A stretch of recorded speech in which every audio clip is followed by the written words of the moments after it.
Hello আসসালামু আলাইকুম। আজকে আমি আলু চপ পেঁয়াজ বেঁচে যাওয়া আলু চপ পেঁয়াজ দিয়ে মাছ ভুনা করব। মাছ ভুনা করার জন্য আমার যা লাগবে এটা পরে দেবো। এখন আমি মাছ ভাজার জন্য নিয়েছি মাছ, লবণ, হলুদের গুঁড়া, মরিচের গুঁড়া, আদা রসুন বাটা, এগুলো দিয়ে আমি ভালো করে মাছটা মেখে নেব। সবগুলো আমার ভালো করে মিক্স করা হয়েছে, এখন তেলে ভাজবো। কড়াই গরম হয়েছে, এখন পরিমাণ মতো তেল দিয়ে মাছটা ভেজে নেব। তেল গরম হচ্ছে, এখন মাছটা ভালো করে ভেজে নেব।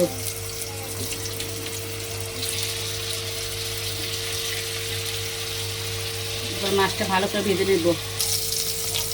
এক পাল ভাজা হয়েছে, এখন উল্টে দেবো। এখন আরেক পাল ভাজবো।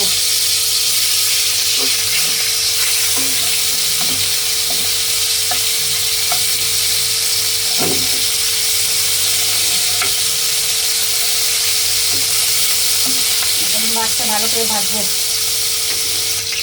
মাছ আমার ভাজা হয়েছে, এখন ভুনাটা করব। কড়াই গরম হয়েছে, এখন পরিমাণ মতো তেলটা দিয়ে দেব। এখন মাছ ভাজা যে তেলগুলো ছিল এগুলো দিয়ে দেব।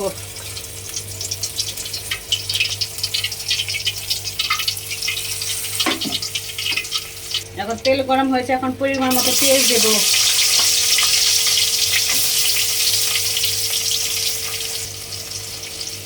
পেঁয়াজটাকে লাল করে ভেজে নেব। পেঁয়াজটা আমার ভাজা হয়েছে, এখন আদা রসুন পেস্ট দিয়ে দেব। পরিমাণ মতো আদা রসুন দিলাম। এখন এটা নিয়ে ভাজবো ভালো করে। আদা রসুন আমার ভাজা হয়েছে, এখন পরিমাণ মতো পানি দিয়ে ভালো করে কষা নেব।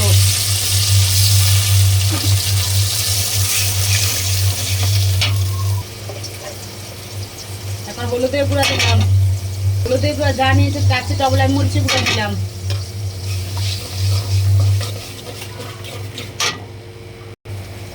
এখন পরিমাণ মতো লবণ দিলাম। এখন ভালো করে কষাবো। সব মশলা আমার ভালো করে কষানো হয়েছে, এখন পরিমাণ মতো পানি দেব, কিন্তু পানি একটু বেশি দিতে হবে।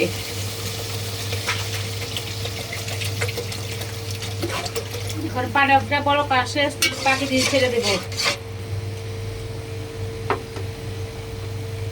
তরকারি আমার বড় এসে পড়েছে, এখন কাঁচামরিচ দিয়ে দিলাম, টমেটো দিয়ে দিলাম। এখন একটু নাড়া দেব।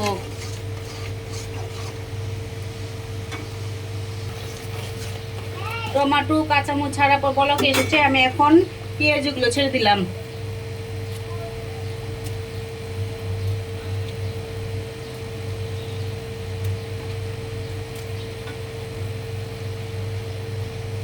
এখন আলু চপও ছেড়ে দেব। বেঁচে যা আলু চপগুলো এগুলো।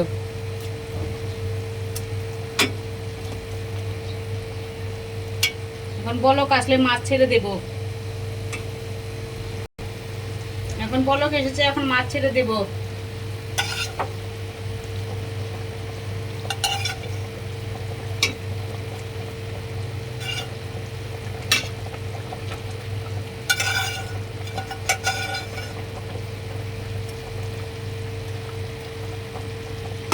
এখন কিছুক্ষণ রাখবো।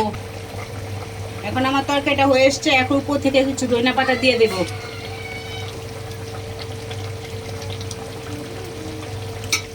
এখন কিছুক্ষণ রাখবো।